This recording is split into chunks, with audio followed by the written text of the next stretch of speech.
Well, welcome to Reddit Psychologist. Today we're going to do what we normally do and go to MIDS or Reddit channel, post, something like that. And we're going to have a look at a situation that's described. We don't know if it's real or not, but what I kind of want to do is go through the situation as read, and then we're going to kind of tear it apart like I normally would in a psych context. I thought it'd be kind of fun to, just do this. I enjoy the MIDS whole subreddit, and I thought it might be interesting for people to see what it looks like for a psychologist to do so. I'm Stephen Downing. I'm a clinical psychologist from Australia. And let's get into it and find out what we've got for today. So we're just going for the top post, which happens to be this one here. That was 8 hours ago. Okay, absolute wall of text. So let's go. I'm going to read this out for people. So get used to the sound of my voice. You'll be hearing it a lot. And we shall then have some thoughts about it. Okay, so I, female 35, have a son, male 18, and a husband, male 45, who I'm attempting to divorce. I met my husband when I was 16 at the church in my hometown. At 17, he invited me over, and I don't remember it well, but we ended up sleeping together. I was supposed to be cleaning his house for some extra pocket change, but ended up pregnant. I still can't remember everything that happened. When my parents found out, they confronted him and made me marry him. I had my son not much longer after that. So this is about 18 years ago. My husband's a brute. He was always mean to me. I tried my best to make him happy. I'd cook his favorite foods, clean the house, extra nice, do childcare work to make a few dollars to buy him a treat or two. But if I made one mistake he didn't like, he'd hit me. I used to cry to my father about it, but he'd tell me it's my punishment for having premarital sex. I'd ask my father what my husband's punishment was, and he would say, his punishment is having to settle for you. I don't think I've ever recovered from that. Before anybody asks about my other mother has always been kind of out of it. She's been on medication since I was a child, and she's kind of like a zombie. She doesn't talk much or do much of anything unless my father says so. She was different when I was little, but I hardly remember those days. Granted, she's 35, so. The hitting got worse to the point where I wasn't really allowed to leave the house, or if I did, I had to wear makeup, or else my husband would think I was trying to get him in trouble. Okay, yep. My son grew up watching this. I'd heard stories of kids hating their abusive fathers, but my son loved his father more than he even loved me. Sorry, more than he loved me. That's my bad. I never wanted my son to hate his father, but he started acting out, and eventually he started laying hands. My son started hitting me when he was 10. It was light, and I'd tell him to stop, but as he got older, he started beating me. If I told him no, he'd beat me. If I didn't do something he wanted, he'd slap or kick me or even punch me. And my husband would back him up. A lot of the times, he'd say he's just learning to be a man. He'll stop when he's older or has his own wife. It got to the point where I was terrified of my baby. The only thing in this world I ever got to make, and he terrified me. When he was 16, he broke my arm really bad because I showed my husband his report card. My husband disciplined me, but never told me how. I grew to hate my son so much every day, but I still tried to be good to him to help him. He didn't want that. I couldn't make him want that. I couldn't sleep or eat without dreaming of my son and my husband hurting me. My son once pinned me to the ground because I asked him to help me lift something. I'm frail, so I can't lift much. When he pinned me, he hit me a lot and I could feel it. Hurting me aroused him. He humped me for a few seconds, and then he started screaming at me, saying it was all my fault, and locked himself in his room. I didn't tell my husband. I should have, but somehow I felt like I would have just got hurt worse by either my sons or my husband. He was 17 when this happened, so last year. After his 18th in January, I packed a bag and wandered off into the night. I don't have friends. My father wouldn't even help me if I told him these things. I slept on a park bench and went to the library and looked up a woman's shelter. I worked really hard and got a studio apartment. I don't know how, but my son found me. He spent hours at my door knocking and crying for me, calling me mama. He hadn't called me that in years. I was terrified he'd break the door down and drag me back to the house, but my neighbors made him leave. My son has somehow gotten my number, and now he, my husband, and father, and some of my son's friends are texting me and calling me horrible names. My son says I'm a bad mother for running away and not loving him the way that he loves me. My husband says he won't grant me a divorce and says he'll take whatever I have right now and that I've failed as a woman. My father says I'll die alone because I'm a bad woman. My father even got my mother on the phone to speak. Sorry, just distracted about a battle on the phone there. My father got my mother on the phone to speak to me. She's all pilled out though, so I shouldn't take her words to heart. But she says that a woman can never abandon her child, no matter how painful life gets. She told me when my father hurt her, she never left me. Okay, yep. Sorry, she told me when my father hurt her, she never left me. So I was a coward and a failure for leaving my son. It says you leaving my son, but that doesn't make any sense. She said I should forgive divorce. She said she could forgive divorce, but not leaving my baby behind. Am I the asshole? Edit number 1. While I have no issues responding to the comments, the idea of applying to personal messages terrify me for some reason. Please don't be upset if I don't message you. I don't mean to be weird. Edit 2. I've been reading a lot of the comments and I'm grateful and overwhelmed. I won't get too specific, but I just packed an essentials bag and have purchased a ticket out of town. I got off the phone with a shelter a few thousand miles away and they're willing to get me once I arrive in their city. I'll figure out divorces and restraining orders once I'm finally done there. Until then, I'll read the comments to see if there are any more useful things to learn. Luckily, my studio is on a month-to-month lease because I never really planned on making this a permanent home. So leaving is as hard as I thought. Running away the first time was hard, but maybe the second time will be easier. Okay, so when I look at something like this, I won't lie, the first thing I'm interested in, right, is this person telling the truth? Okay. Now, is that important for therapy? No, if this person's my client, I'm going to generally just roll with what they tell me, right? However, it's not that I don't think about whether or not it's true. And there's a few issues in this story. There are details that are missing that are very important that I wouldn't expect to be missing, such as I find out in the second edit that this is the second time that she's tried to leave, but that's not been mentioned before. So that's a bit of an interesting one. It's not that impossible to miss it, but that's just a key part of the story that I would have expected to find in the story itself. In terms of the themes of the story, there's sort of a whole lot of religious themes in there. And this, in terms of its plausibility, yep, it's very plausible that there is a person in the world who has experienced something very close to this. So, yeah, even down to the way that people get numbers and bits and pieces like that, I think that's understandable. I'm not totally sure if English is first language or if they're just distressed writing this, but the details of how she left don't quite hang in together. So there's details missing there for sure. Yeah, I'm not quite sure about this part here, where I sat on a park bench, went to the library, looked up a women's shelter, and then worked really hard and got a studio apartment. I'm not really sure. She doesn't flesh that out, which is fine. But this starts to turn into a situation where it feels like a long period of time, and yet other parts of it seem to sound like it's a short period of time. However, we are dealing, of course, with somebody who's leaving a domestic violence relationship of many years. So my immediate thoughts are, I don't expect this person to necessarily be coherent, and judging some of this stuff on, is it chronological, might not be fair to somebody who is in this state. There's a lot going on for this person, obviously. So where would I start? Okay, so firstly, if you have a child that has premarital sex and gets pregnant, don't do this.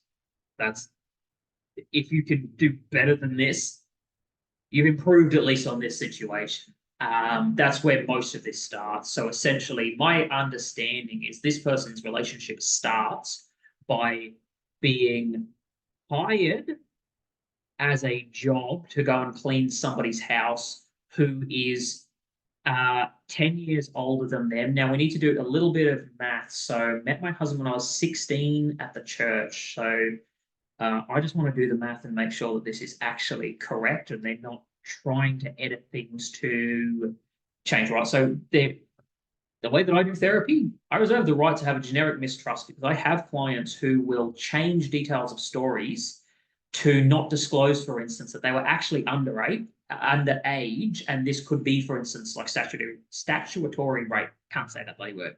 right? So I'm interested in that because it tells me a lot about how this relationship started, but also I'm interested in just understanding the parents a little bit better. So let's just do the math briefly in case they've made a valid mistake that could give us a clue, which is essentially husband is 45, child is 18, husband was 26 when child was born. Is that correct? Doesn't sound right.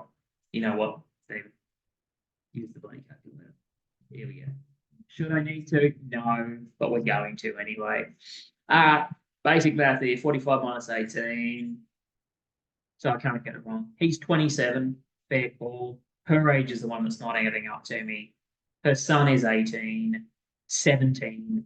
She's 17 when she has the child. At 17, invited me over, and I don't remember it well. We ended up sleeping together. I would not read into this anything about was drugged, etc. This is pretty normal stuff. She's now been working at this house for around about a year. But this is, in my opinion, very clearly a case where you have an older person taking advantage of a younger, inexperienced person. I don't particularly care whether or not they met at church or wherever. Like the connection is not helpful to know. However, church provides the context for why they are then compelled to get married. So my understanding here is they're married for religious reasons. That's what it is. So 35 and he's 18. Again, some of this math is only just on par. I wouldn't be terribly surprised if these ages are just a little bit younger than what's being listed here, but it's being edited so that he is not going to be potentially hunted down for like essentially having sex with an underage person.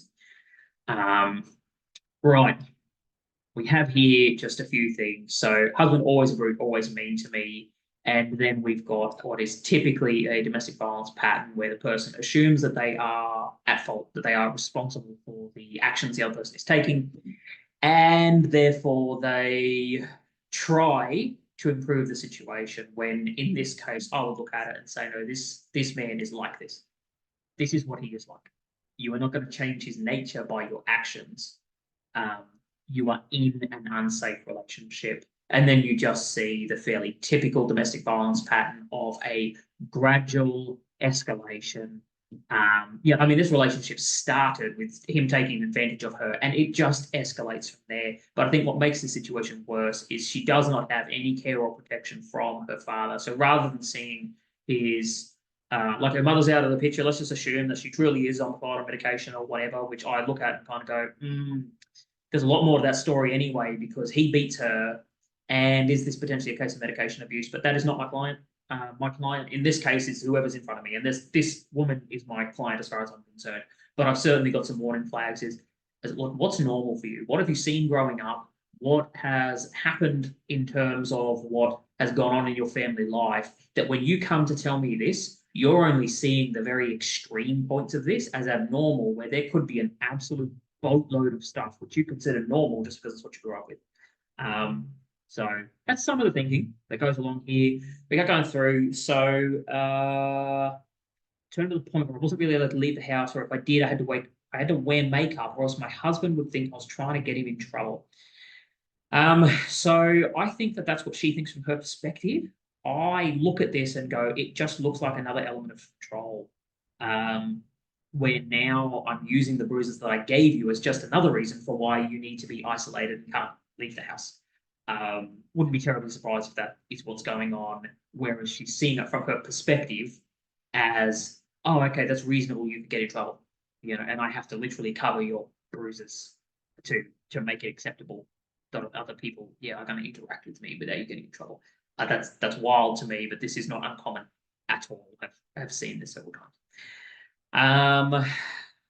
Son watching the father do violence and going on to do violence themselves.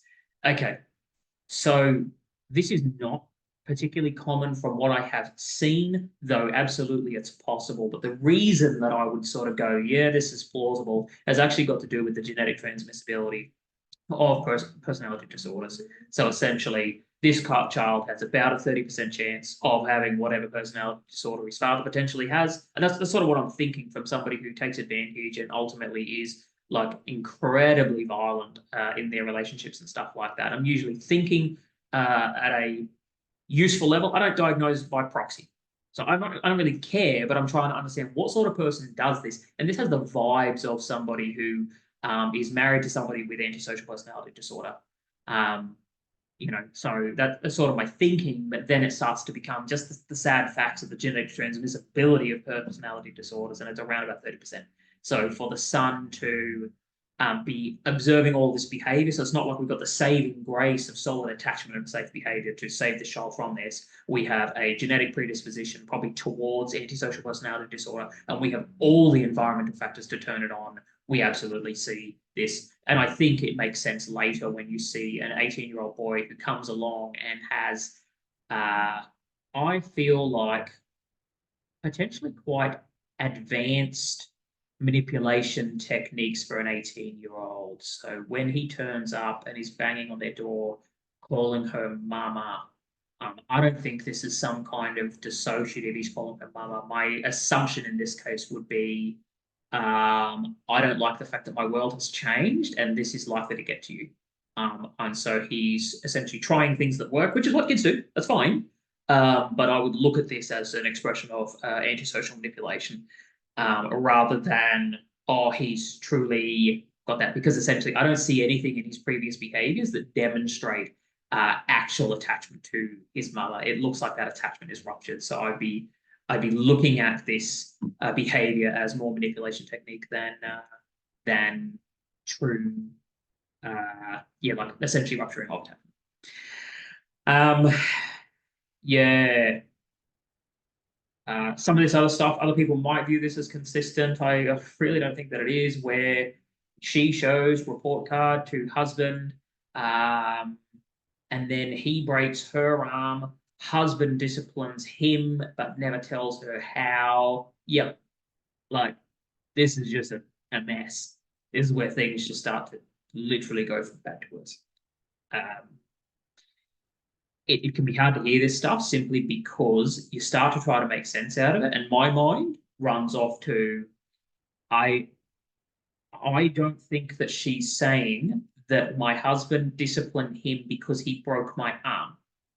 I think she's saying my husband disciplined him for his bad report card. Just chucking that out there. I don't think that the broken arm was a problem to the father. Because he didn't do it. He can take her to hospital and be like, yeah, the kid broke his arm. What the hell's he doing? Right? Nothing that can come back on him. I think he's sort of getting off scot-free on that one. Yeah.